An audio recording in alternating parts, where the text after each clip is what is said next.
Perfect.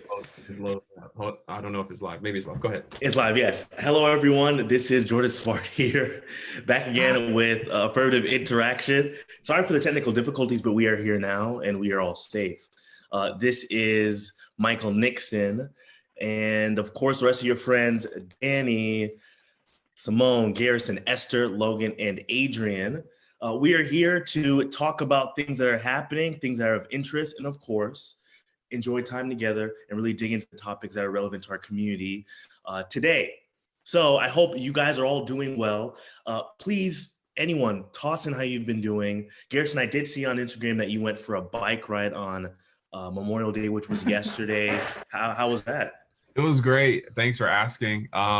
25, just a little over 25 miles. So I'm feeling pretty good about that. But trying to get my speed up. I can't seem to catch up with my friends on Strava. But if you are on Strava, follow me. I'm team follow back. So I'm trying to keep up. Strava. That's good. That's good. Esther, I do understand that you have been still working with your kids from a distance as a teacher. How has that been? Have things hopefully lightened up since you started a couple of months ago? It's not ideal. It's basically like if you do it, like students, if you do it, you pass. And if you don't do it and you don't have a reason to not do it, and we're hounding you all day long to do it, and you still don't do it, then like you don't pass. But we're done now. This is our last week of school, so I'm happy about that. Excellent, very good.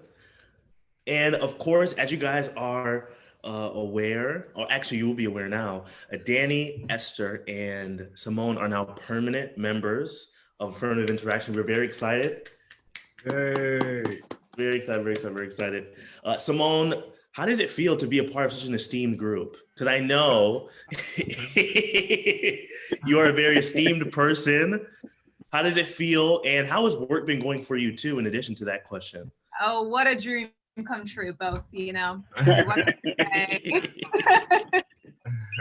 Just glad to be counted in the number. Yeah, work's been good. It's been very remote, and I think that it's going to be remote for a while. I don't know how the rephasing is going to go in DC and all that stuff, but yeah, but it's been good. I can't complain. Very good, very good. Glad to hear. And Danny, please tell us, how have you been?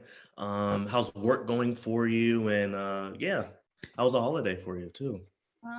Work is still work, still a lot of challenges, but I'm finally getting some type of schedule down, working from home, and so that's been okay. The holiday was great. I haven't left my house in like 5 days, so that's what I did on my holiday weekend. I sat in my house, so yeah.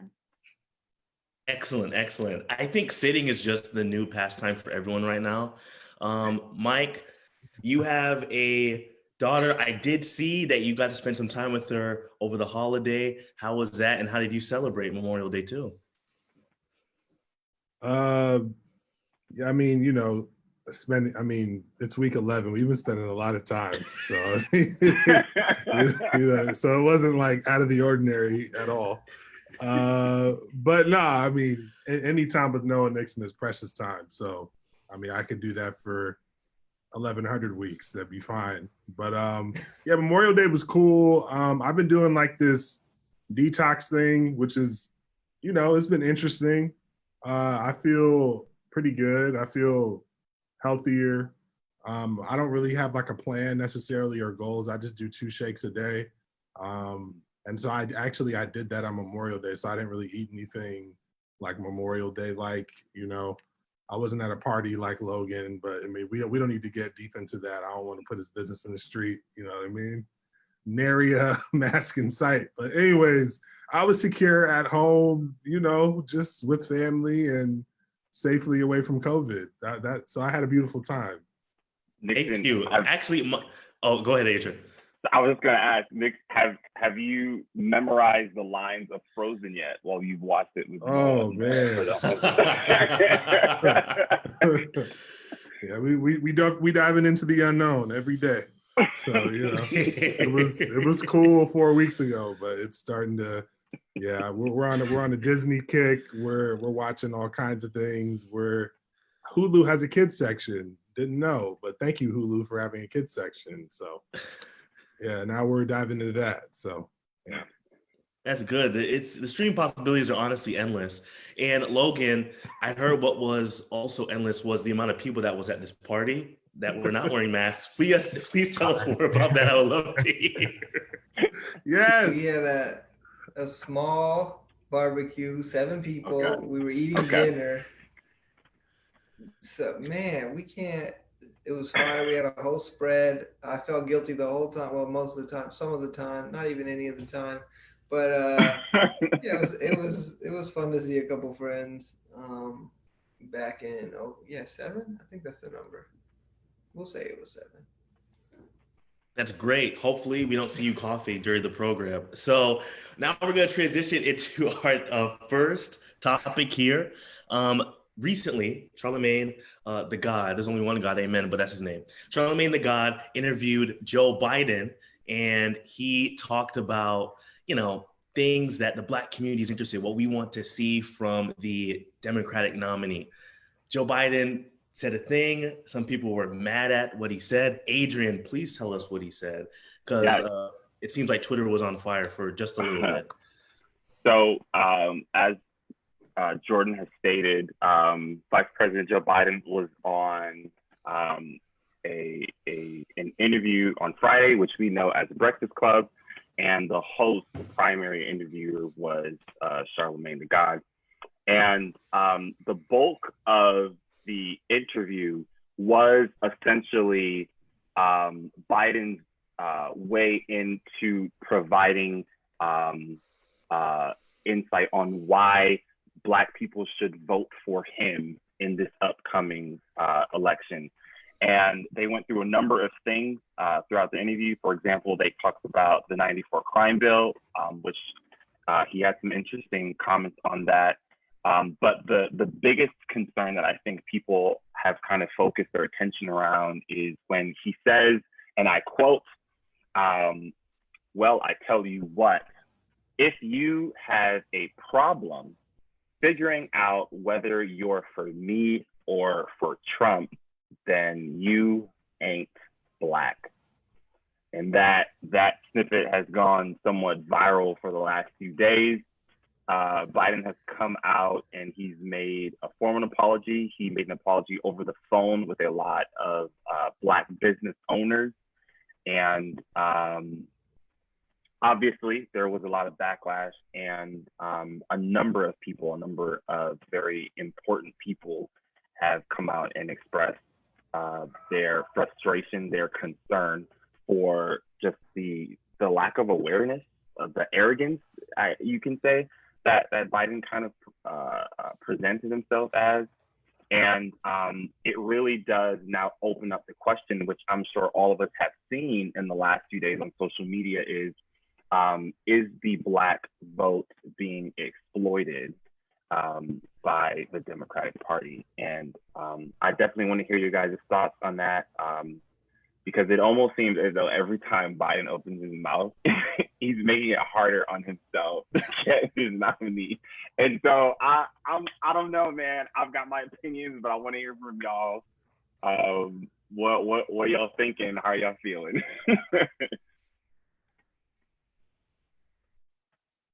Hey, I mean, I have opinions as well. I mean, I don't know. I think that Joe Biden's substantive plan to benefit his Black agenda, his plan to benefit Black America, is better than Donald Trump's plan to benefit Black America. I really don't think there should have been that much controversy over the statement. I think we should push Joe Biden to be very conscientious about what he says. I think we should push all Democrats to be very conscientious about their words. I don't think the Democratic establishment should take advantage or even take for granted Black people. But if you change the sentence just a little bit, I mean, at its core, the sentence really is what we all think and believe. If you are thinking about voting for Donald Trump over Joe Biden, then you ain't for Black people. That's the sentence. Like at its core, that's the sentence. And should Joe Biden have said it? Absolutely not. But do I think it's just like this most egregious, oh my goodness, I can't believe what I just heard? No, that's not my personal reaction to it. So it kind of sounds like you're just stating he's the wrong messenger to say anything remotely close to that. Any white person should bring a level of humility when talking about Black. No white person can ever dictate someone else's black person's Blackness or Indianness or Latinxness, or like that. That's just not the place. Like that, you got to be careful with your words. Do I think the ultimate message of like, hey, this is an obvious choice for your community? I think that part of it is true. And again, I think it's a self-inflicted wound, because he didn't have to, this doesn't have to be a headline. The headline doesn't have to be Joe Biden said something quote unquote racist. The headline should be Joe Biden says, if you think about voting for Donald Trump, you're not for Black people. And I think that's a better headline, but he played himself. The thing is though, he didn't say you're not for Black people. He said you ain't Black, which is a qualification that your Blackness is defined by who you vote for. And there's no space, I think, where Joe Biden should ever say anything like that. I thought that also as a politician who has been in politics for so long, he should have better facility over his language and his thoughts. He should be able to present his platform clearly. He should be able to express himself. And as a 70-something-year-old man as well, like, you've had enough time to be able to know how to speak to people and how to do interviews. So there's no excuse for him or for any Democratic or Republican leader who has been in politics to say things and say, oops, because the one thing you learn in politics is how to say stuff. That's what politics is all about. It's about the way it's said. So yeah, I'm sorry, Joe. I do want to jump in here. Sorry. Go ahead, Garrett. Logan, go ahead. Oh, no, you're fine. Okay. I have to say, I don't want to just pair what Danny said, but Danny, I feel like you're honestly spot on. For me, it's like he said what he said, and I don't want to do this comparison between Joe and Trump, but when I'm critiquing Trump in my mind, I take what he said for what he said, the exact words he used. Personally, I'm not trying to explain away, oh, well, he actually meant this, because I feel like that's what some people that support him would say. Oh, he wasn't saying that all Mexicans are rapists. He's saying some of them. So it's the same thing it's the same concept of we got to take language for what it is. I will say for Joe Biden, his platform for Black people, like what Garrison was saying, is 100% better. And I'm still going to vote for him. I like the picture you guys put in the group. I don't gotta like the guy. They use a different word that I won't use on Zoom. But I don't have to like the guy. But I'm still vote for him. I'm gonna disagree, but I'm gonna still vote for him. I'm gonna hold him accountable, but I'm gonna still vote for him. The amount of outrage we should have, I think that's up to the individual person. But I can definitely dislike what is coming out of his mouth and still say, I like your platform. I'm marking your name on my ballot. I agree. Oh, no, go ahead, Logan. You're next. No, I agree with that sentiment. I think when you start to look at Joe Biden, he's an old white guy. And I feel like old white guys don't have a really good grip on how they should be having personal conversations. I think we can break down Joe Biden's ideas and policies that he wants to bring and benefit the Black community, because he's hopefully and definitely brought in Black people to help him understand that. But when you get an old white guy in an interview with people that he doesn't really interact with that much, he's gonna say a bunch of stupid stuff because he's probably very disconnected in that. And we shouldn't give any pass. I could just see him walking off of that Zoom call and laughing to his people around him and be like, yo, killed that, didn't I? And they're just staring at him no. And it's what? That didn't land? That wasn't funny? And everyone's just like, Joe. And kind of explaining that out. And I think that's just probably how that went. I don't excuse anything he says. I think this is really stupid to say about any, people group like that. He tried to say he was trying to be cavalier about it. So if we're gonna if we're going to evaluate his words, I guess we have to at least try to evaluate his apology. You know, he said he was trying to be joking, which I think we all knew was obvious, but it was a really bad joke. It wasn't a funny joke.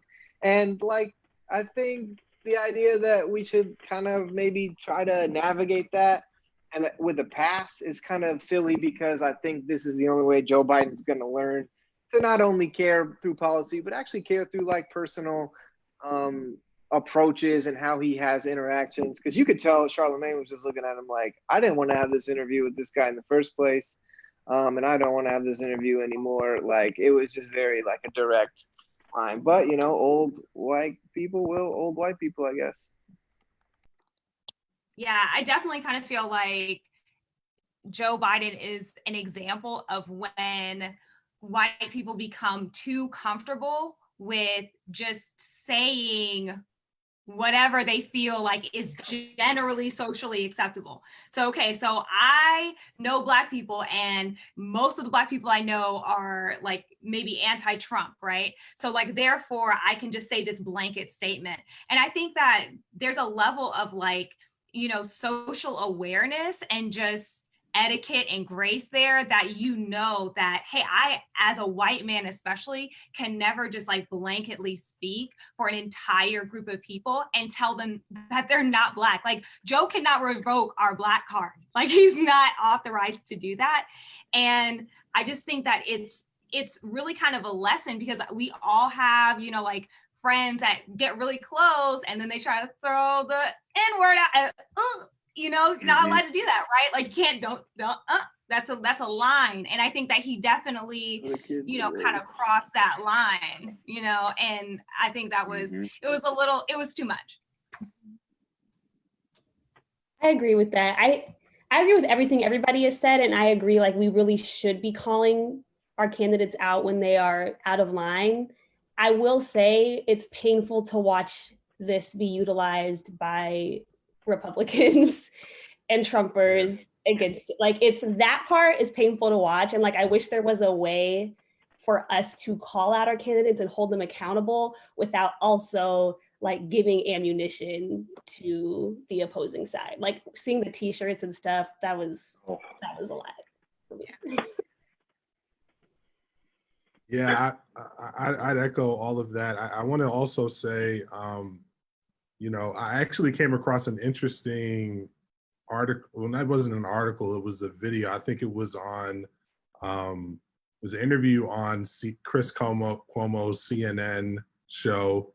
And I think it was Simone, it was while Bernie, you know, RIP to his candidacy, not him as a person, but, you know, Simone Sanders from his campaign was on, and I don't want to sound like, I just don't remember the white woman's name from the Biden campaign, but she was a Biden's surrogate. Don't take that as me like, you know, just trying to Karen her or whatever. But she was on some slight Karen energy. We'll talk about some of that next episode.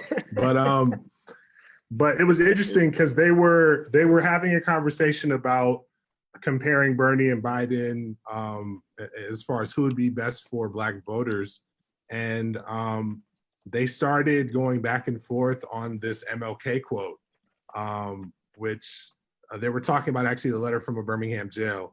And the Biden surrogate was trying to make the point that it wasn't that MLK was just calling out white moderates, but he was calling out the silence of some white moderates.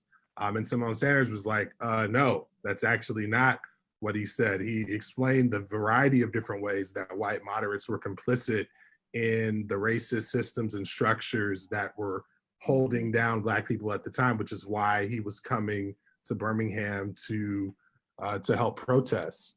And they went into this strange back and forth in which the Biden surrogate sort of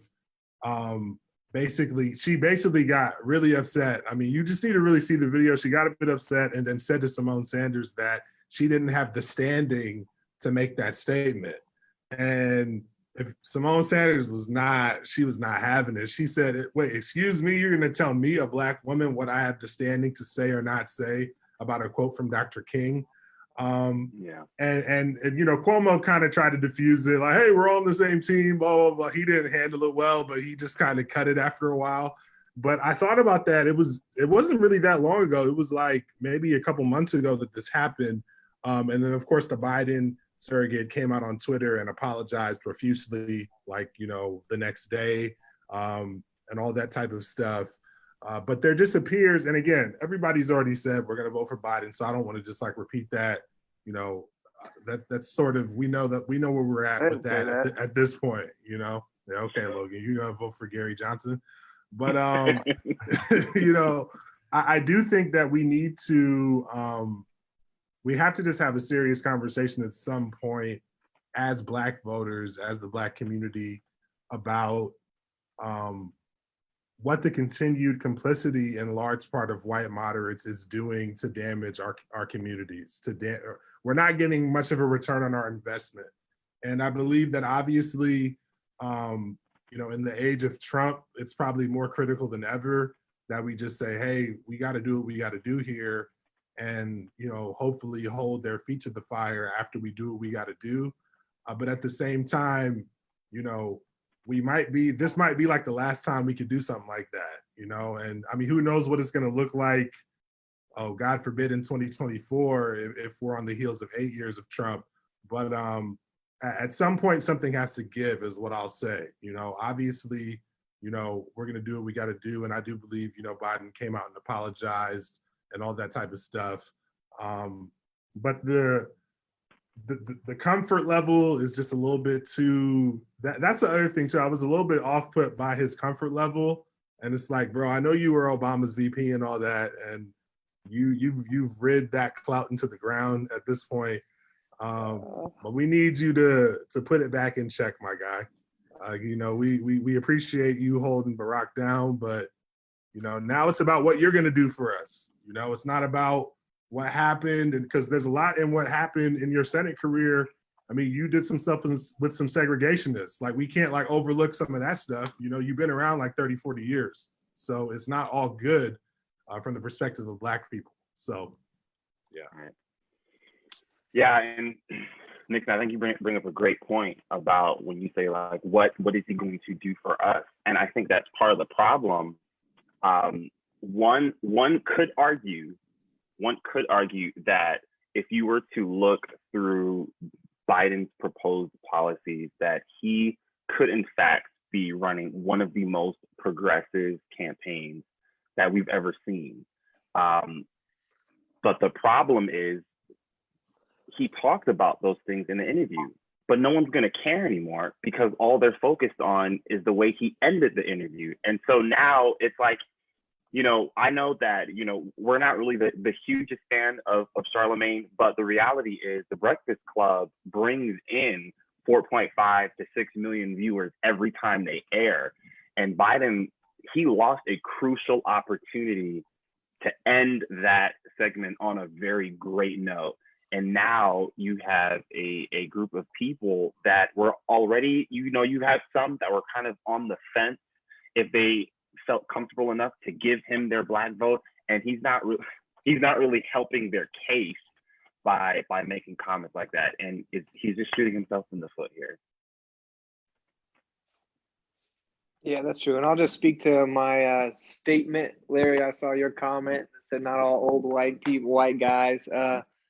That's fair. I do speak to the generalization there, but I think the reality is that I don't care if you are woke and aware. Like, I think everyone, including the biggest white anti-racists, do have gaps. They do have areas that they need to improve regularly, daily.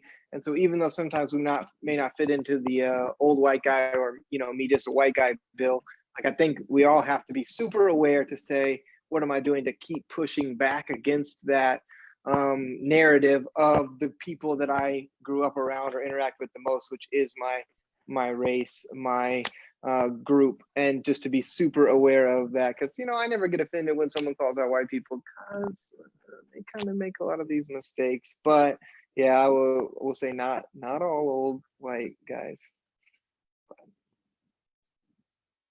Very good. Hey, I just want to pause here and say hello to everyone that is watching. Thank you for joining us. We're so glad that you're here. I love this comment by Nikkei Farron. He says, while I strongly agree that Democratic representatives are most likely in our favor, I do think, it's a toxic mentality in the Black community that we invalidate each other's Blackness. Tiffany Lelewin says, we can do both. We can hold him accountable and vote for him. I think Joe is teachable, unlike Trump. So those are great comments. Thanks, guys, again for being with us. And please keep engaging. We love to read your comments and make sure we're getting your participation. So that's it for Uncle Joe for now. Who knows, he might come up with something next week. But now we're going to be talking about Otis Moss III.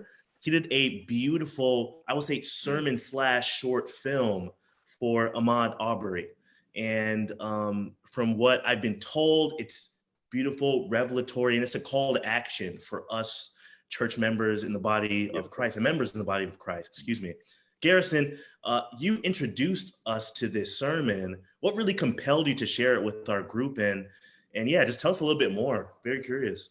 Yeah, so the first thing I want to say is I actually think that Danny may have sent it to the group before I did. And I think I kind of bumped it. I sent it again. So credit where credit's due. But I know that it was kind of out there in the ether a little bit. People were kind of talking a little bit about it. Maybe some people are already kind of aware of it. But like you said, Jordan, Otis Moss III made this, I think you described it perfectly, sermon, short film type thing where he talked about this Ahmaud Arbery case. He titled it The Cross and the Lynching Tree, of course, a reference to the classic James Cone work from Black Liberation Theology. And then the subtitle is A Requiem for Ahmaud Arbery. If I didn't say that right, it's because I'm from Atlanta, Georgia. So he basically talked about the history, the very distinct African-American history, Black history, honestly, beyond African-Americans, but the Black history that brings us to the moment where Ahmaud Arbery is killed in cold blood down in Georgia. And the thing that was so striking about it was just from the technical perspective, dude, like that team, the music was amazing. They intercut like historic clips and even modern clips, some filmmaking element there. It's just all around incredible. So highly recommend. But the thing that really kind of like, I think could be a good place for us to have this conversation is the timing of it. It comes out last Sunday. And of course, later on this past week, Donald Trump declares that churches have to be immediately open, right? That's his whole like thing. Like he's making this declaration that churches are open. And so as I'm watching this sermon later on in the week, the dichotomy, the kind of comparison that really comes to mind is the fact that Otis Moss III, at the end of his message, he makes a very distinct and clear call for Christians in general, but Black people in particular, people of color in particular, to get engaged with the political process, to vote, to organize, to push for legislation, to join a union, whatever it is, to get involved, to change laws, to change power and authority. And I thought it was just like, is one of the clearest voices I've ever heard in a sermon of people calling their parishioners, Christians, to political action in that way. It was just so clear.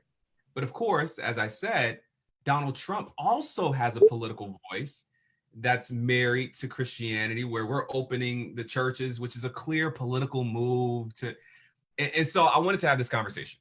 We, as Adventists, we talk a lot about not getting involved with church and state, but church and state are like married. I mean, like they're so closely related and interwoven that it's nearly impossible for us to completely compartmentalize our religious beliefs and our political beliefs. They're interwoven.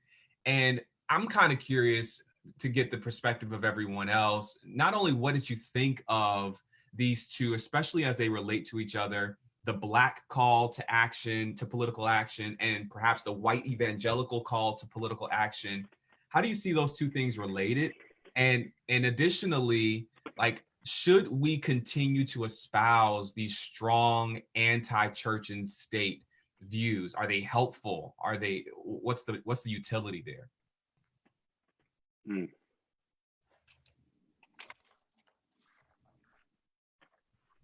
I will say it does seem like the evangelical call to action, unfortunately, is keeping church open during a pandemic. And I feel like what it means to, fight for your rights really needs to have a serious reevaluation among a lot of us. I think our political activism as Christians need to be very other-centered. What can I do to uplift the voices of others, to uplift, I will say, the freedom of choice for others? And I feel like we're just a little too concerned with how our political position and voice can craft the kind of world that we specifically like, instead of allowing others to have the right to have the world that they want, to have the life that they want.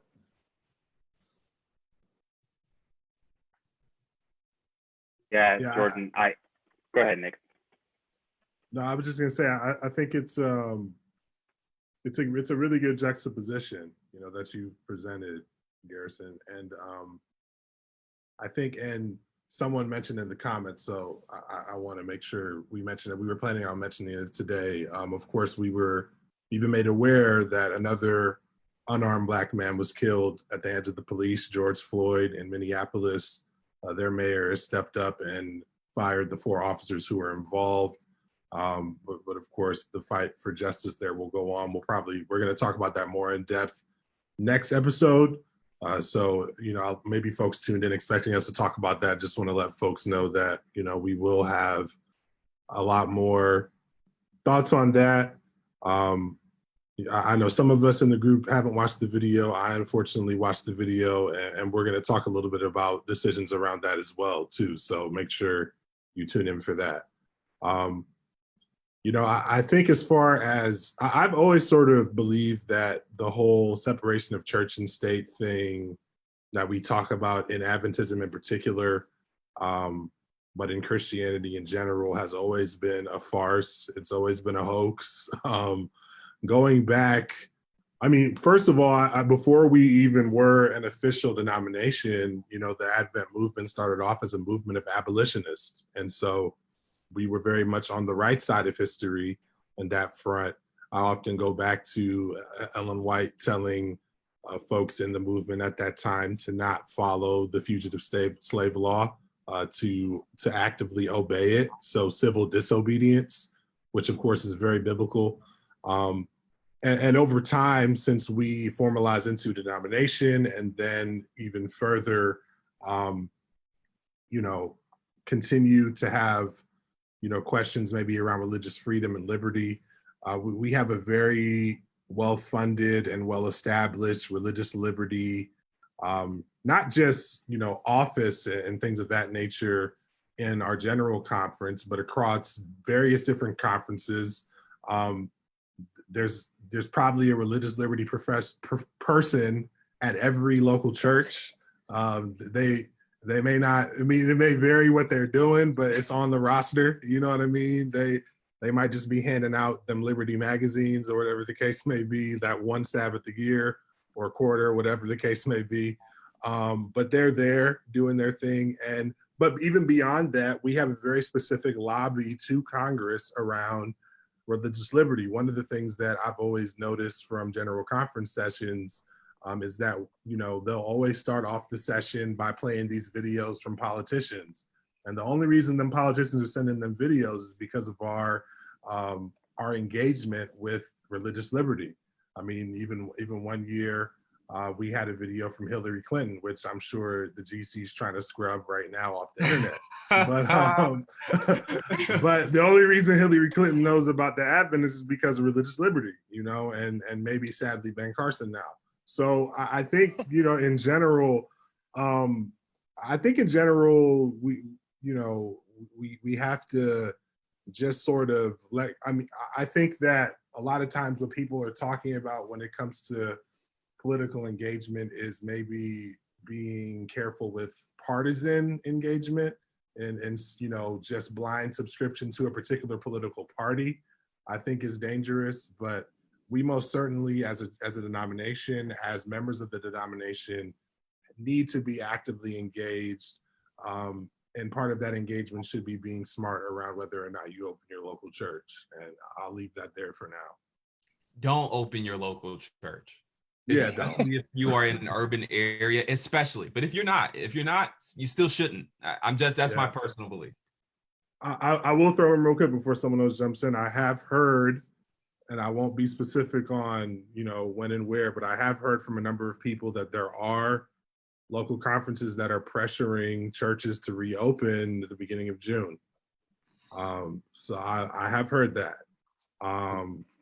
So that's something we would maybe come back to as that continues to unfold. But that's a huge problem. There are obviously some financial implications, but I don't know what opening the church building doors for people who may or may not have lost their jobs does for your financial situation. But I mean, whatever. So, yeah. Garrison, you brought up the evangelical to call to action. I think within white Christianity, it's more of a call to inaction. I don't think the white community as a whole gets on board with a lot of this conversation of the politics marriage, because white evangelicals would have to first admit the reality that there are other people worshiping in the United States other than themselves. White culture, especially within Christianity, which is what I kind of grew up in, is going to give us individualism, and it's not going to look for a drive for justice and action, because that justice and action can be kind of sown on Sabbath or Sunday morning with the other individuals that look like them that happen to show up for worship that morning. I mean, I think the kind of idea of religious liberty is not religious liberty pertaining to justice, it's religious liberty pertaining to how we can benefit as individuals. And in reality, the people, whenever I've worked in conferences, most of the religious liberty that we talked about was simply helping people find ways to not get fired for working on Sabbath. Like, that was really the conversations that were being had in my churches that I worked at, being like, well, you know, there's some people out there, they're facing the injustice of losing their job for being required to work on Saturday. And, you know, it's kind of a weird thing, because when we think of justice in our communities right now, which I do want to credit, like, if your job is forcing you to work on Sabbath or anytime you want to worship, that's trash, like, not a good thing. But when we start to talk about the conversations of justice in this sermon, as it mentions Ahmaud Arbery, like, most of my timeline of white evangelicals was silent on the issue. They didn't want to talk about it because they don't actually see it as a problem in their community. If Ahmaud Arbery and his family were to walk into most white churches, then they would be seen as a community service project more so as an invitation for membership, because it is still a segregated community within that. And I don't think, for the most part, conversations of action are being had in white churches across the country. And if they took hundreds of years to rewrite the image of a savior to be a white man, why would they at this point start to care about communities of color really speaking out to the injustices that are being faced every day? Yeah, and I don't know what we would do to even get to that point for white America in churches. But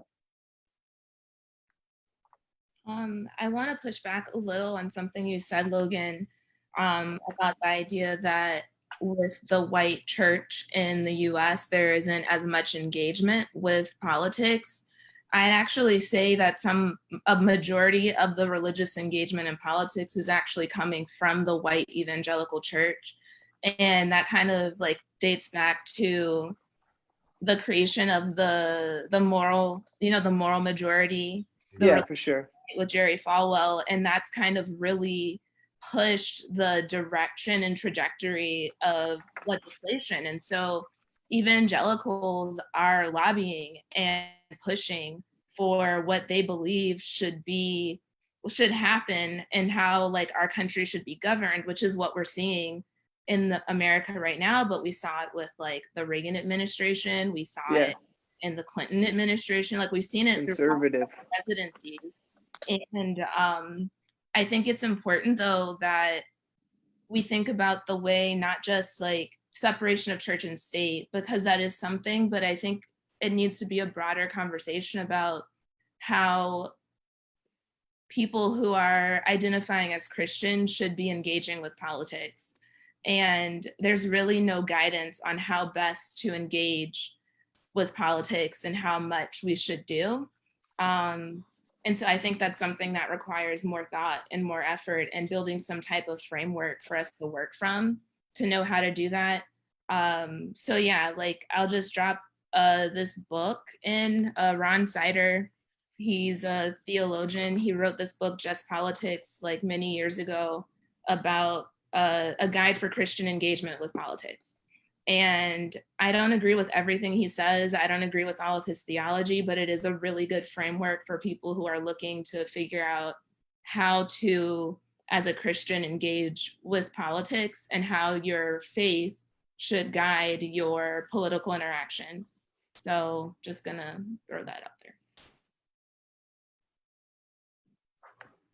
Yeah, I was gonna say something sort of similar to that too, Danny, just about, I think the idea that church and state are or should be completely separate is for like an ideal like fantasy world we live in where like people's humanity isn't politicized. Like when your humanity and identity is the political topic, then like it's impossible for churches not to be involved, because church is all about humans and humanity and like how we should be and act and be treated. So like that's why, I mean, like within the Black community, like the Black church has always been politically involved. Like for a long time, it was like the source of our political engagement.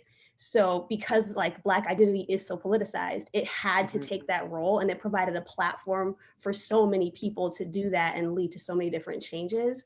And I think what we've seen on the opposite end, like you pointed out, like it's actually been happening a lot longer than I had even realized. But I think what we're seeing a lot more now is whiteness is starting to feel what it looks like to be put into that political spotlight. And so now white churches and evangelicals are starting to push like more vocally and obviously into this political sphere too, but like from the opposite end and not always aligning what they're saying with the Bible. That's a really dope point. I think, I know Adrian, I know you had something to say. Oh, you're muted. You're muted. JK, sorry. You can go ahead and jump in, because it sounded like you were going to respond directly to what you heard from Esther. My point was a bit of a tangent. Yeah, I think the thing that Esther and Danny both kind of triggered for me is just like I think it's just kind of in the context of all this. I can no longer like kind of like continue to push the idea of a separation of church and state. And I think they made amazing points as to why. I mean, the point about the politicization of one's humanity, their being, I just want to echo that. That's an amazing point, and I'll kind of leave it at that. Mm-hmm. So we're just going to pause really quick. Once again, thank you for tuning in. I do want to share some comments. Thank you so much, Jared. Jared is happy that we all look good. He's glad to see us, and he is loving the show. I am loving hearing all of you too. So me and Jared have something in common. So also, Don L, live from NY. He says, from New York. Shout out. Don L says, choice. And he was responding to Joanne. Actually, so let me read Joanne's comment first. She says, actually, hold on a second. Well, this is what Don L says. I'll just read his. When there are only two options, basically our election is yes or no, Black or white, on or off, Democrat or Republican. We need to acknowledge life is not that clear cut, maybe, and gray exists. Life is never that simple. And I do agree. I feel like bringing our religion as a guiding principle into our politics too also makes it a little bit more gray than just choosing an option left or right. Kerwin Jones says, Protestantism is supposed to be a protest against governmental abuse of power. Again, thanks again for sharing and please commenting. Adrian, I feel like you're going to say something. Please go ahead. Yeah, I think one of the things that I've seen in my experience as God has kind of continued to convict me on this subject is, and I think we've all kind of touched on it, is the concern we have seen with the white moderate. And when it's under the religious scope of a religious white moderate, there is a level of passive energy that I see when it comes to engaging in these conversations, or there is not the same level of urgency that I believe is required to call yourself an ally in these conversations. And I think there is also sometimes a tendency to formulate a scenario where we do coddle the fragility of some of the more conservatives on this conversation. And so you do have sometimes moderates try to put on events, try to put on programs, try to preach sermons that remove the substance that's needed to really convict some of these people. And I think as this kind of goes on, you realize that you're doing more harm than good by not truly trying to push your parents, your white siblings, your white friends to really rectify and convict yourselves on some of the problems that we've had. And one of the things that is always mind-boggling for me is MLK Day comes around and all of these moderates love to post these pictures of him with quotes talking about peace, because they think that aligns with their peacekeeping mentality. And in some ways that reflects the idea of Christ. But in reality, it really shows that they truly do not know that MLK was very radical in some of the things that he said and some of the things that he did. And in a very ironic way, they failed to realize that he was using his church pulpit to talk about these issues, and to separate these two things does not make sense. And so you really have to ask, do you know who you're tokenizing right now with an individual when you choose to put his quotes on your screen on that Saturday morning or when MLK Day hits? Because I don't think you realize that he's not this peacekeeper. And we've realized that, when we look at the Beatitudes, the reality is God's calling us to be peacemakers. Like there is a distinct difference between the two.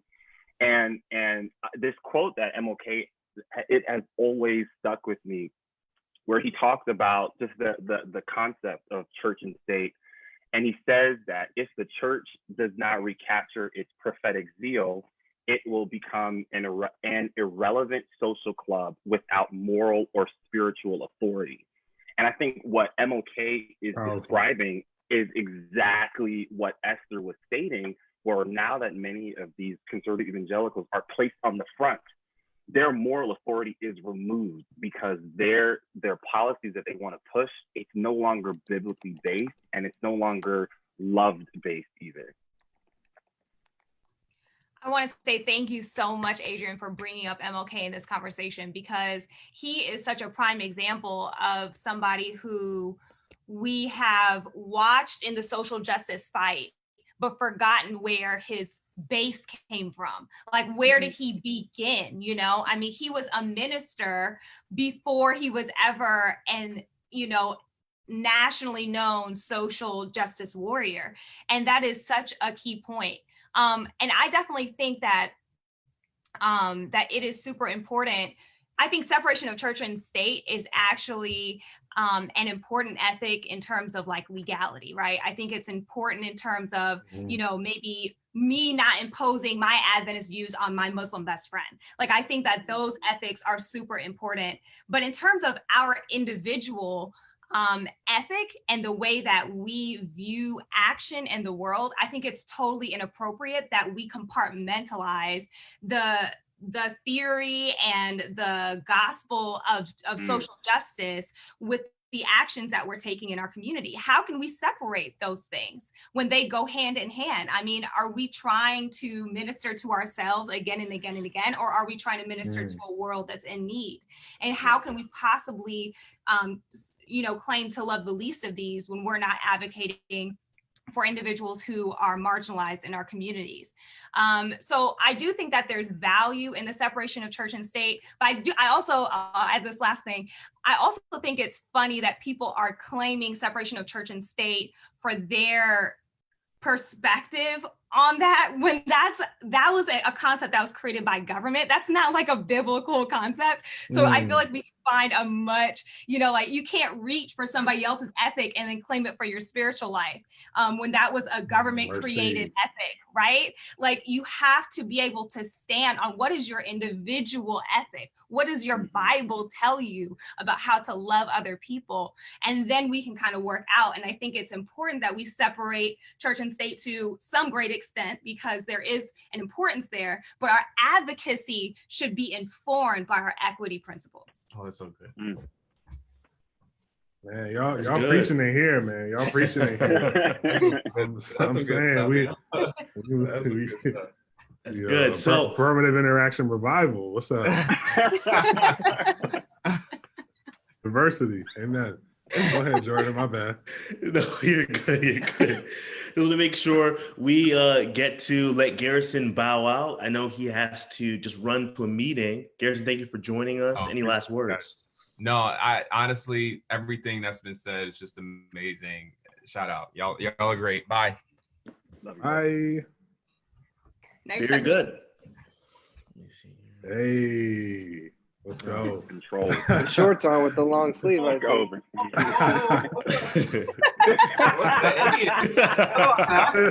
Hey. A1 fit. That's all good, bro. That Zoom all good, bro. The Zoom beach. Oh man. If I could just jump in real quick again, just to first of all echoing everything you guys have said, and I think, and there were a couple of comments in Facebook that are kind of inspiring this comment for me, and it's I do think that we do have to consider at some point, particularly as it pertains to white liberals in the Adventist Church, or folks who would consider themselves to be liberals, who are probably better labeled as white moderates, and the white moderates that King was talking about, is at what point are they going to have a conversation amongst themselves about what some true engagement on these issues looks like, from their pulpits, from their spheres of influence. And because I have no problem being invited in to help facilitate conversations. I mean, every single one of us has been involved in some form of that at some point. And I think that it serves its purpose and it's a good thing. But what I've learned is that, after the dust settles, after your weekend event or after your day event or even your whole week event, there have to be people in place who are willing to take tangible action steps within that structure over a long period of time, in order for anything to fundamentally change. Because, honestly, one of the things that, I say to folks who are maybe wanting to engage around organizing something like that is, to just be completely honest with you, you may not be in the space right now where you want to put it on the line in that way. And if that's not the case, that's fine, but it's probably better that you not even have this event or conversation to begin with, because you're likely going to do more harm than good, particularly to the people of color, most certainly the Black people that are in your institution, because they're left to bear the brunt of the fragility, of the frustration, of the white anxiety that's created in the wake of that kind of conversation, And so I think I've really freed myself from the need to carry the burden of a system that's mostly controlled by the white moderate or the white conservative, and and really at a certain point, I'm just waiting to see when they're going to hold their own feet and the feet of their peers to the fire on these critical issues, because we got enough to worry about just being Black in America, let alone having to try to force people to make decisions that they should have the moral, equitable fortitude to make on their own. So in the comments, again, we have people listening and interacting with us, which we of course appreciate here at Affirmative Interaction. Curtis Prevost says, I should add though that certain political activity does not jeopardize tax exemption, or rather church leaders may fear that. All it takes is someone outside the church accusing the church of making political endorsements. Mark says MLK's words on the white moderate are amazingly relevant today. And Jared Hagerman says, remember that religion in this country was used to keep us as slaves. So unifying church and state wouldn't be good for us. Thank you so much for David Hernandez, again, Don L. and Sandy Feldman for joining us. We have about 5 more minutes on this topic. I'm curious. Yeah. What does, especially with what is going on today, how can we use our platforms more effectively in our church? How can we engage those that in our church that one could say are politically asleep, especially when some of our theology in our church is very much pointing towards the end? So why get engaged now? What relevance does that hold? What do you guys think about that? I mean, I think as leaders, we have to just be willing to talk about things that might be uncomfortable. But at the same point, I want to push back on the one comment saying separation of church and state is important, which I agree with. But as we see, Black Lives Matter is now a political statement. Even though, what does that have to do with politics? I mean, that movement was to fight back against the systemic oppression of some of these deaths of Trayvon Martin and Michael Brown. The white people have decided to see something that they see as not having to do with something that they don't want to talk about and say, oh, let's keep that out of church because that's politics and we don't want to. And it's like, well, you made it politics. So if you want to get rid of it out of the political spectrum, then that's fine and we'll talk about it then. But you can't say, let's not talk about politics and then tell me every time I want to talk about something that progresses, allowing more people to be loved in our society, that's now politics. When that's just an excuse. It's just, you're just using that to, weaponize something that's something you don't really get behind. And if you're telling me that Black Lives Matter is a political statement, I'm gonna call you a racist, and we're gonna go back and forth on which label we like better. And that's just how that's gonna be. Because I'm fine if you want to politicize. You're probably not okay with me telling you that I think you have really clear racial prejudice against some of these murders that are taking place. And I can do that across the board. And we do this, we're seeing it really harmful to the LGBT community right now, where we're starting to say like, hey, you can come worship with us, but now you want to help out? Like, nah, don't picking up a broom to sweep up after this. Oh, teaching the Sabbath school class. Oh, now you want to call for the offering. I think you should relax. We're not that kind of church. And it's like, okay, well, so if you don't want to love, I really feel like the political movement, the sinful movement, is really just a way to not love people that we think don't fit into our Christian like mold that is. And I think and until we start as leaders kind of pushing back on that, we're going to keep seeing that same conversation. I do kind of want to highlight though that I think that there is a conditional politicization in those communities, right? Like it's kind of like they are going to speak up on like maybe a pro-life issue. They are going to speak up on, on other issues as well. Maybe there are several issues that they're going to pipe up on, but they're not going to speak on issues of race. And I think that that's just a conditional acceptance of the gospel. That's just a conditional acceptance of picking and choosing what you want to advocate for, what you want to speak up for. And honestly, I mean, maybe to some extent, we're all sort of like guilty of that, but we have to break that. We have to have continuity in our advocacy, in our ethic. Are we following all the way through the ball with our desire to advocate for a gospel ethic in our advocacy? Yeah. Good. We should maybe just quickly point out before I know we're going to transition.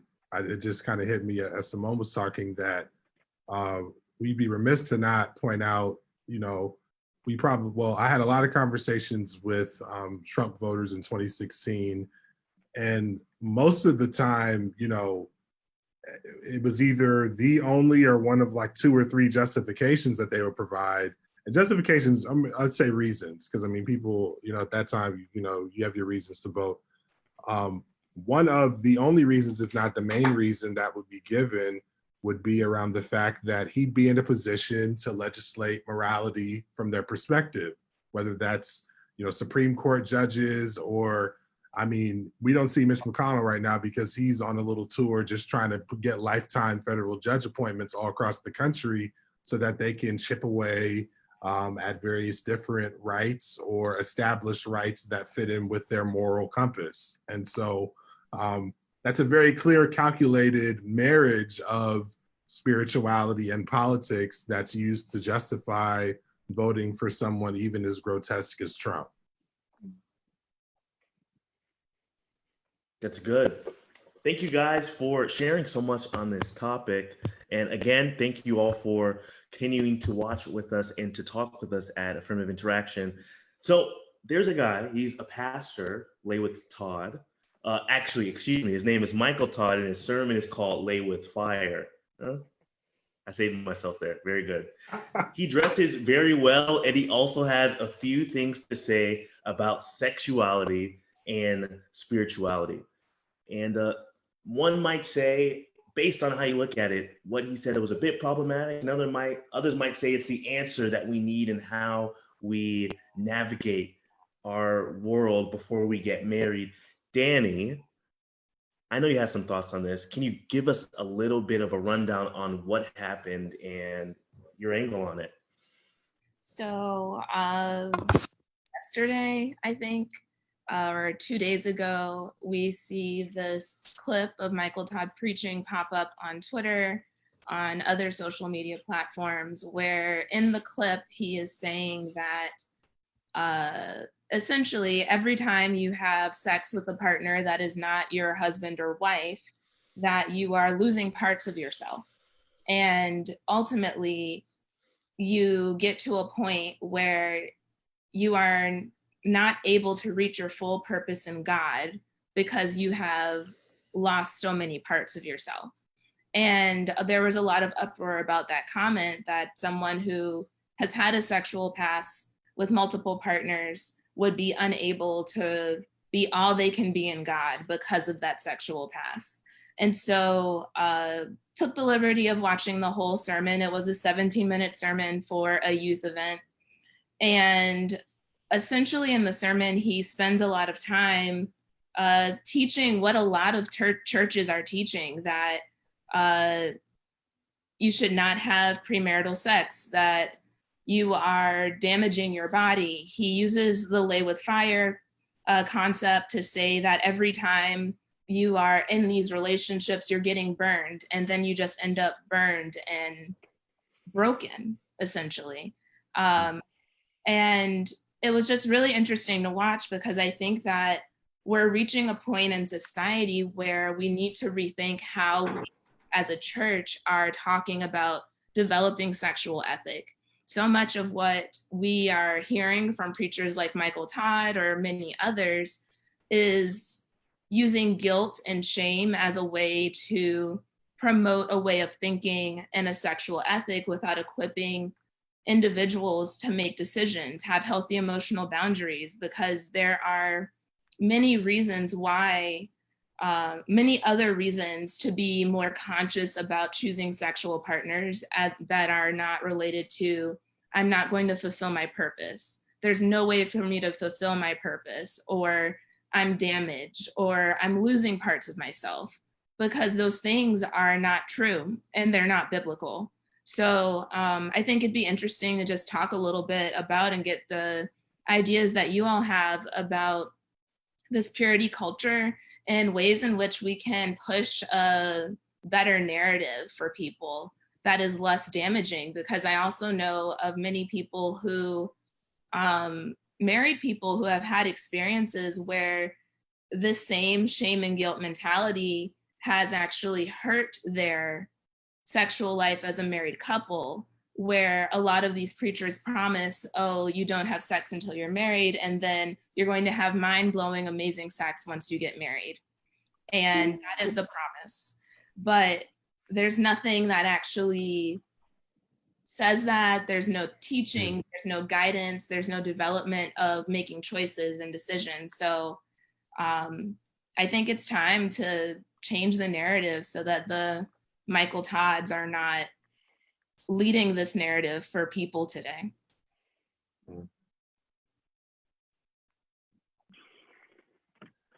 I do have to say, oh, sorry, Adrian, go ahead. No, I was just gonna say, this particular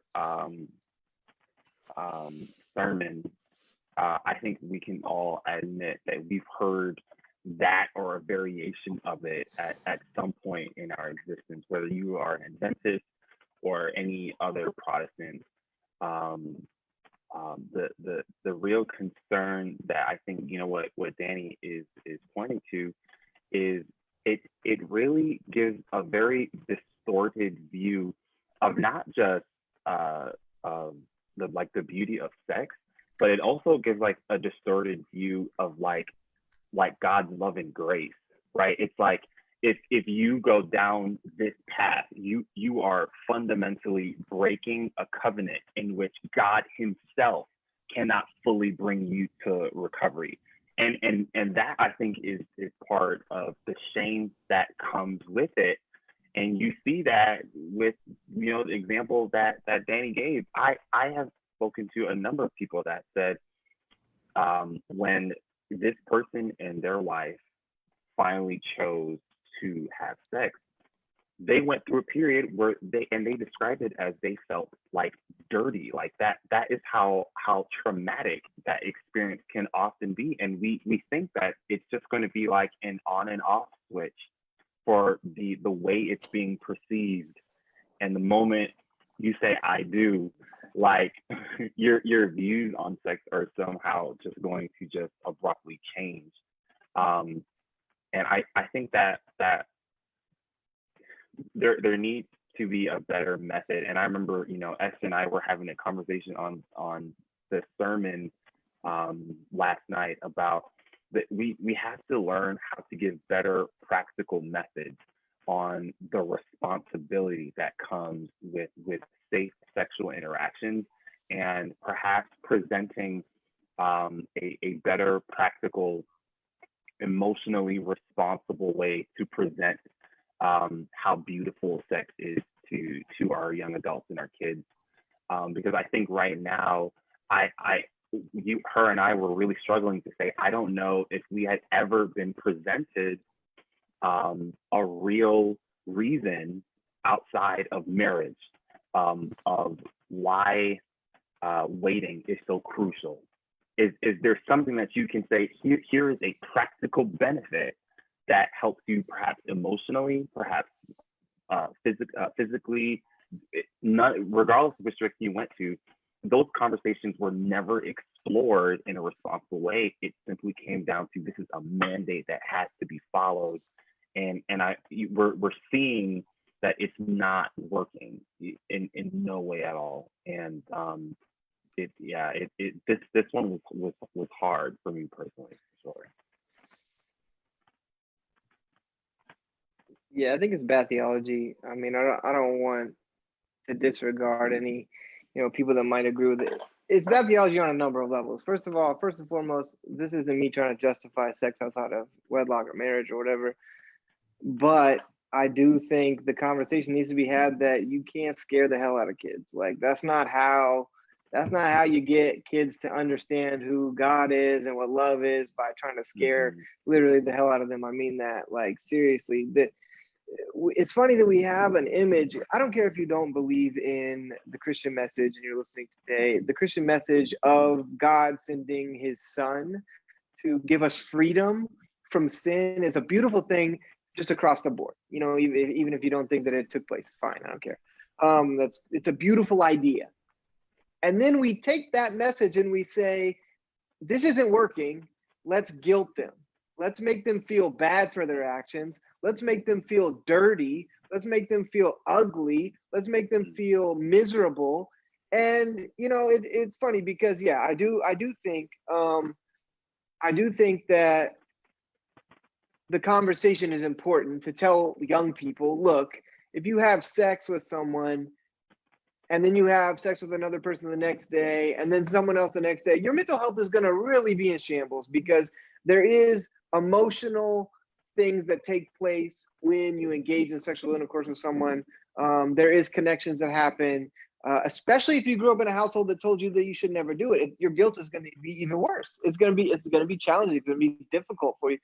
But you know, I hear this conversation. I have this conversation with young people often. My parents are telling me when I go to college that if I have sex, like they'll kick me out the house, they'll do all this, and I'm like, look, this black and white theology that we like to put in these situations, that if you do this, you're wrong, and if you do this, you're right. It's just not working. The people live their lives and they make choices, and sometimes those choices were wrong choices, but that means the next choice can be a right choice, and we need to glorify right choices. We need to lift young people up and say, hey, look, you're empowered, not because of what you've done that has been bad about you, but because of what you can do and who you can be.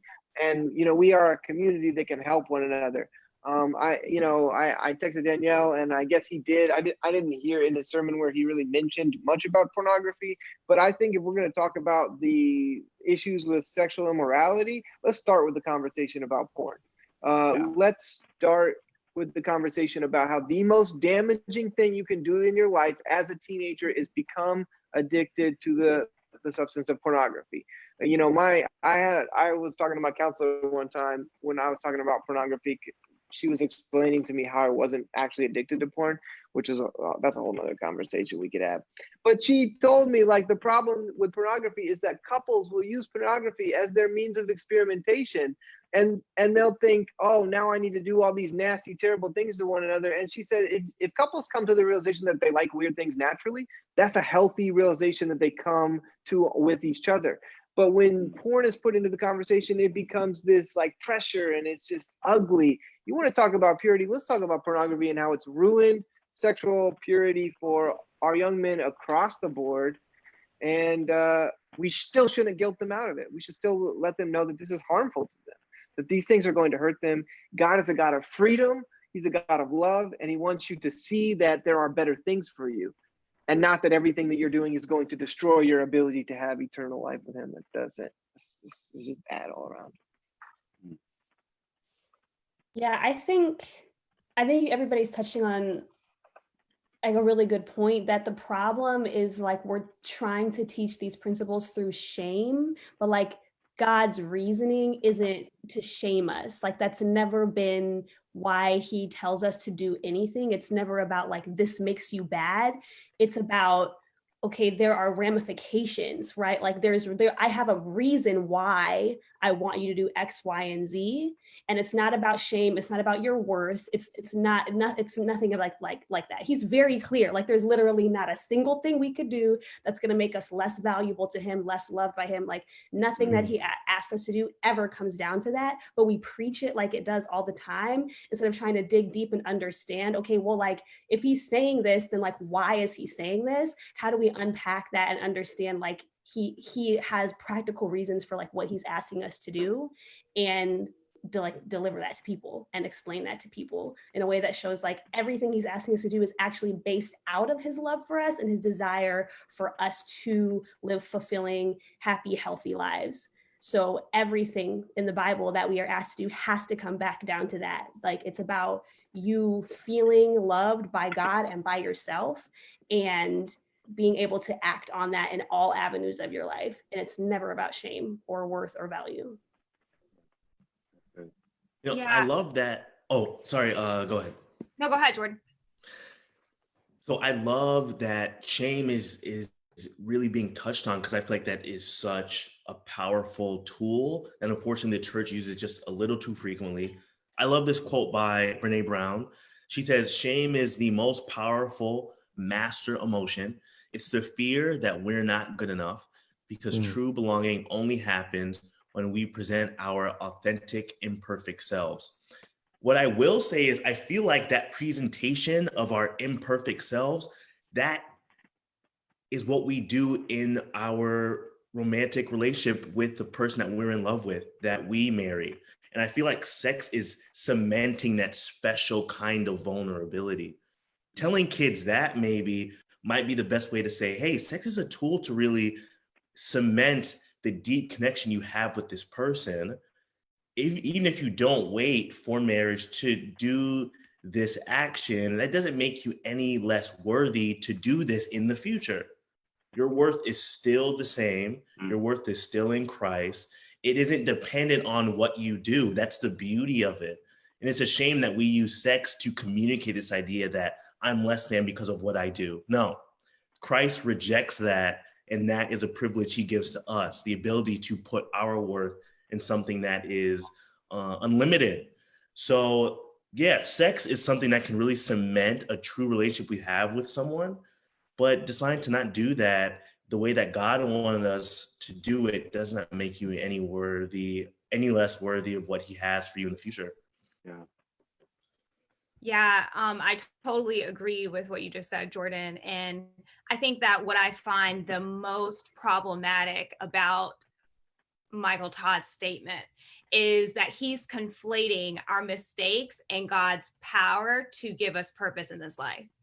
Like those two things are completely different. You have God's power all the way up here, and you have our little puny mistakes down here. Now, that's not to advocate for, just do whatever you want and you will live, the best life that you can. No, obviously, we all know that making wise choices, making responsible choices are all great. But it's such a toxic theology to say that somehow God's ability to save us and God's ability to fulfill his purpose in our lives is conditional upon any mistakes that we make. I also think that it's problematic, just very quickly, that they're expressing this ethic because of how things like rape could happen. And, those individuals who were victims and who were targets don't deserve for this to be in the back of their mind. This is absolutely not their fault. It's not going to inhibit them from having a purpose-filled life. And when we make these blanket statements to scare our young people, which is already toxic, we actually isolate communities that have already been victimized and have already been cast aside. Very good. Very good. Yeah, so good. Thank you. Thank you all so much. I'll say two quick things. First of all, as it pertains to Mike Todd, if it's not about a fade, I'm really not interested. So that's just to be clear. That boy's fade is clean. That's very clean, boy. He's had me very envious during that quarantine. As you can see, your boy's blowing it out right now. But anyways, in all seriousness, I think a lot of this is rooted in the fact that the church has always had this weird relationship to sin. Which also causes the church to oftentimes not allow God to be God. We operate around these ins and outs, like Richard Roy talks about in True Self, False Self, how we build these ins and outs in religious communities. And isn't it always interesting that your religious persuasion or your religious opinion is the right one and every other one is the wrong one? Because in order for us to have this, we were told in order for us to have this membership in this religious community, we have to know that by doing this, by membership, and as a part of that membership, doing these different things, and that's going to get me something, i.e. heaven. Because if we can't sell that, then it's just not marketable to be here if we can't answer all these questions. And I think that what pastors like Mike Todd and others need to do is to step outside of the meme preacher mentality, because I think the IG, Twitter, 15-second snapshot meme culture has pushed a lot of these pastors to just try to say something catchy, Like the thing that jumped out to me a lot in the clip was like how people were just like, oh, that's good. That's good. Oh, that's good. And it's just like, do you really believe that that's good, or does it just like sound good? And of course, there's some biblical metric to that about tickling the ears and that just being appealing to you, not really thinking about the implications of what's being said. And so I really just want the church to really embrace more of the unknown, the complexity, the nuance, and allow us to have a community where we're walking alongside one another through our mistakes, through these things that may be dragging us down, understanding that first of all, the love of God, the non-coercive love of God is unconditional. It's all caring, it's all forgiving, and the Spirit of God can then empower us over time to hopefully make some of these different decisions that are in the best interest of who we've been created to be, not from a place of shame, but from a place of true solidarity with that Spirit and in that love.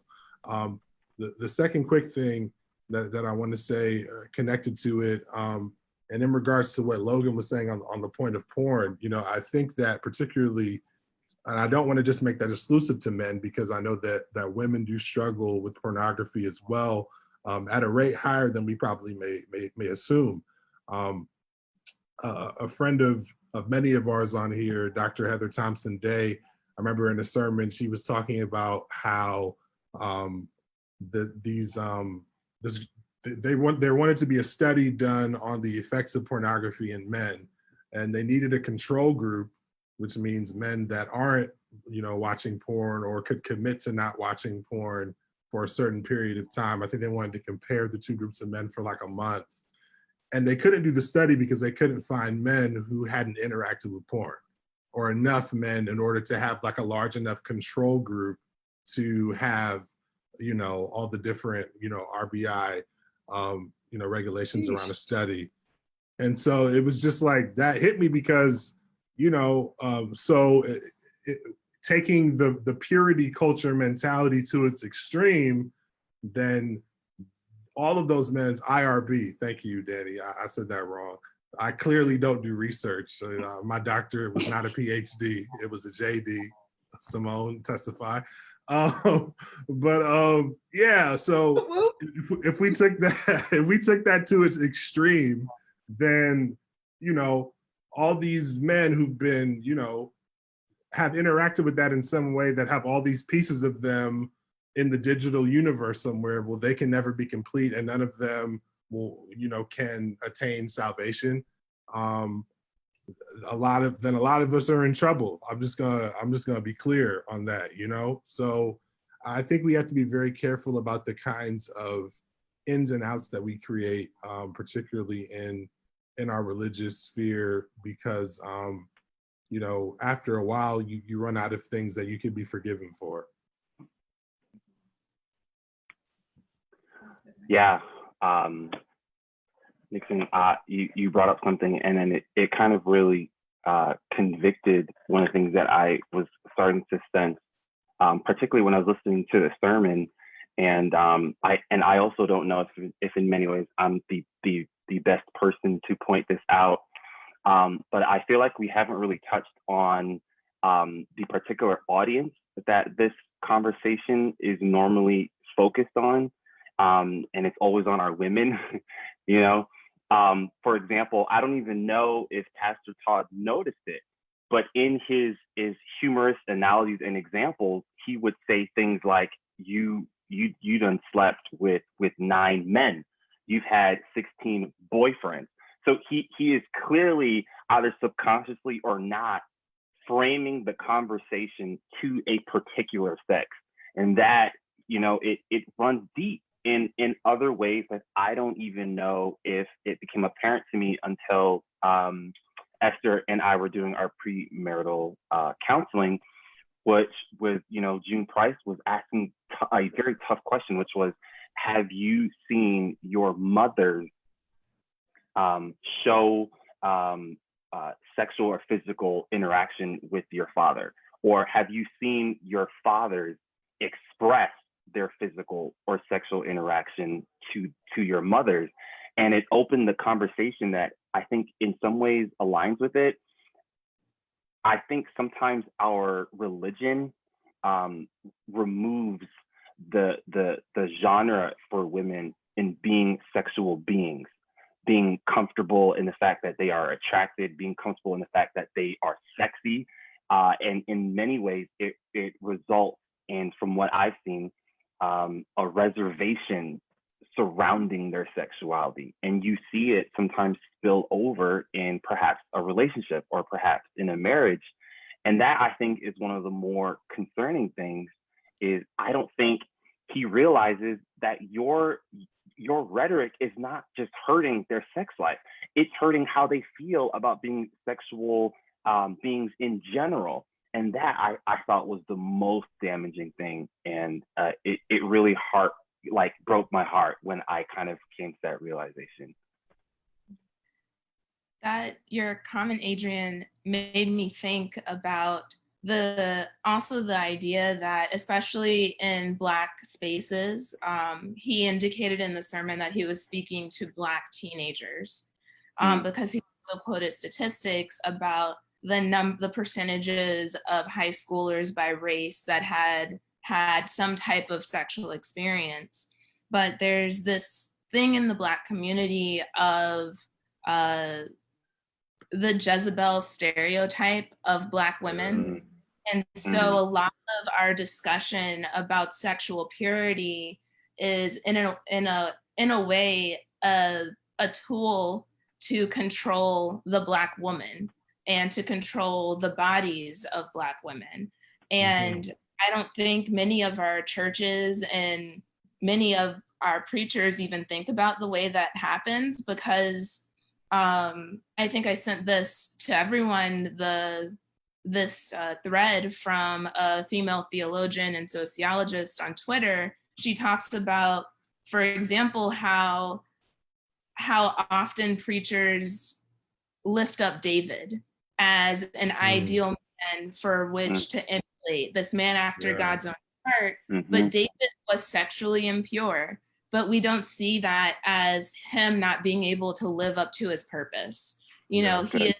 He's not just sexually impure, he's also a murderer. He also doesn't know how to do his job very well. So there's all of these different things that in these standards, in that narrative, that we look to as an example of faith, while at the same time demonizing women about some of the same things. So I think it's important for us to even look at that when we're talking to young people or young adults about this, that, as you said, the way we talk about it is affecting the minds of those people. So a lot of times young men are leaving the conversations without the same baggage that young women are leaving the conversations with. I'm muted. There was one story in scripture that we see a young Black woman that was called out for her, experiences with other men. And we see that when a group of men had gathered around this woman and they had began to pick up stones and they were going to throw this at that woman. And it's almost like we're given an example of what to do in that case by the man that we all call our Savior, Jesus Christ, that says, that is without sin, you cast the first stone. And it's funny because we see this narrative, and we actually see with Christ time and time and time again how he shows us, like, hey, this might come up later, let me show you how to deal with it now. And we're like, nah, like that was good and everything, but we'd really rather be mean to people. Like, we'd really rather guilt people, we'd really rather hurt people, because that's just how we feel that judgment should come. It should come at the hands of man. And Jesus continually told us, it's not going to be your hands that should judge, but mine. And I'm going to do that here. You would think that we would stop unjustly treating people after we watched what happened, to the unjust treatment of our Savior and the people that he interacted with. But even in our theology, I guess.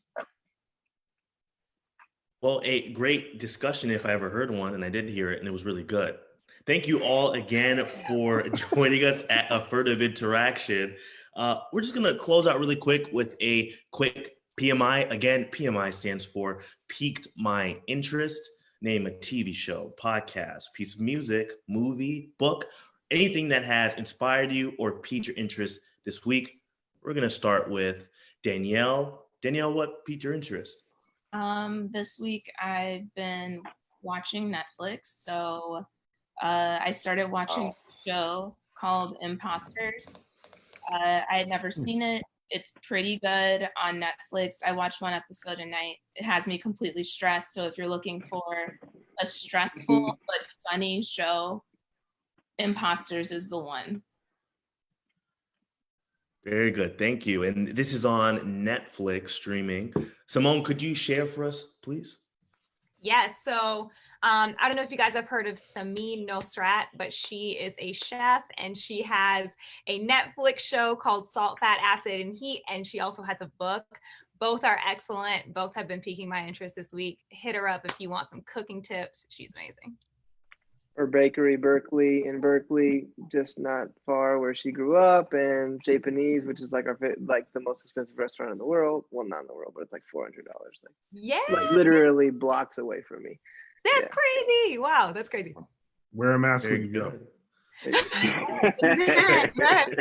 have to. Logan, before you put your mask on, could you share what piqued your interest this week?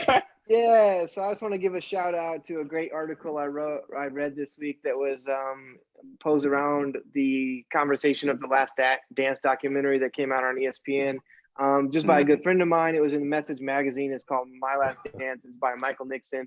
Really interesting stories and takes about how he interacted with the documentary. But I just want to give him a shout out. It's cool to read things, but it's also cool to read things by people that you interact with on a daily basis. So great article, Michael.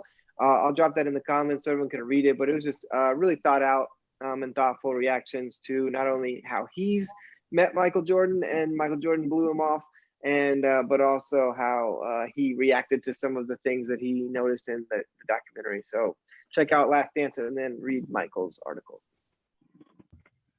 Very good. Michael, could you share what interested you this week? And now I feel bad about dragging Logan, though. I appreciate that, bro. Nah, it's all love. It's all love. First of all, shout out to Grammarly, because I was going to type piqued my interest today, and I think I've been, for whatever reason, typing it P-E-A-K instead of P-I-Q-U. So huge shout out to Grammarly. If they want to sponsor the pod, that would be awesome, because clearly I need it. 11 weeks of quarantine will do that. So real quick, The Enneagram of Belonging by Christopher L. Hertz, A Compassionate Journey of Self-Acceptance. This book will blow your mind. We probably have to do a whole pod on the Enneagram. I'm not going to go super deep into it. A quick layman's description. It's a really in-depth personality. I'd say construct. I don't like it. The book really actually talks a lot about how it's a lot more than a personality test, and that's what it's sort of been claimed to be. It's really a system, a construct that helps you understand everything, but at first yourself. And so I've began to dive into this, and it will wreck you. And so beware. If you haven't dove into the Enneagram yet, I'd encourage you to do the Enneagram Profile Index through the Enneagram Institute. Then read The Sacred Enneagram, which is by Chris Hertz, the Enneagram book by Richard Rohr, and I'd encourage you to dive into this as well. It will free you from shame, free you from oppressive religious thought. Jump into it. Very good. And Adrian, could you go next for us, please? Oh, you're muted. JK, it's the second time. My bad. All right. So one of the things that I've been a fan of the show before, but just watching it more recently is The Patriot Act on Netflix by Hassan Minhaj. He, I think, represents a new form of comedy that I have come to admire. I hold him and what he stands for in high esteem, particularly because he does a great job of giving social political commentary with the humor that helps you process these things because of so much absurdity happening around the world. And that I think he's on season 6 right now. And so Netflix, tune into that. Definitely would recommend. Very good. And Esther, what piqued your interest this week? Yeah, I'm reading a book. It's not a new book. It's been out for decades, but I'm reading it for the first time. It's Their Eyes Are Watching God by Zora Neale Hurston. And it is phenomenal. I was expecting it to be depressing because so much like Black classic lit by women is like really hard, but it is so enjoyable and also super empowering, and everybody should read it, but especially Black women should read it. Very good, very good. I think that's everyone. What piqued my interest this week is probably the nerdiest thing I've done in a long time, but I've been reading Michael Brian Bendis's run of the Miles Morales Spider-Man story. And if you don't know, Miles Morales is actually the first Black Spider-Man, which was amazing. And it's amazing to read his story. And, you know, you can say nerd this, nerd that, but it's amazing to be able to see yourself in a story like that. For years, I grew up watching superheroes, most of them being white. It's amazing to see a character that looks like me do amazing things. And I can't wait to show my future kids and have them have those stories that they can grow up on too. So that is all for Affirmative Interaction. Thank you all for joining us. We're so happy you made it out. Hold on. Before you jump off, Esther, do you want to correct him one time real quick? Yes, Miles Morales is Black, but he is very specifically Afro-Latino. We don't get very much shine, so that is important to say. There you go. That is important. If I remember correctly, his father's Black, his mother is Afro-Latina. Puerto Rican. And I love their characters in the story too. It's amazing. Thank you for the correction. Appreciate that. So that is the end of our episode. Please join us next week where we discuss secondary trauma, considering George Floyd and Black Death on Camera, and also Karen's Gone Wild, weaponizing white womanhood. We're so glad you made it out to Affirmative Interaction. I'm your host, Jordan Smart. And don't forget to turn on your post notifications on Facebook so you know when we go live. See you next week.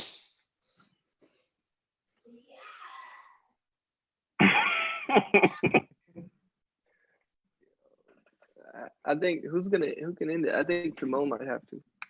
Oh, she out. Yeah. Uh-oh. Like, do we all just leave? Is that probably the better thing to do? It's still on. Wait, I got it. Oh, by the way, follow us on Instagram. We have an IG page. Follow us on YouTube. Affirmative Interaction. You can rewatch. You can share it to your friends, to your family. We want to make sure you guys can listen, even if you aren't able to listen to it live. Definitely. So, all right, peace.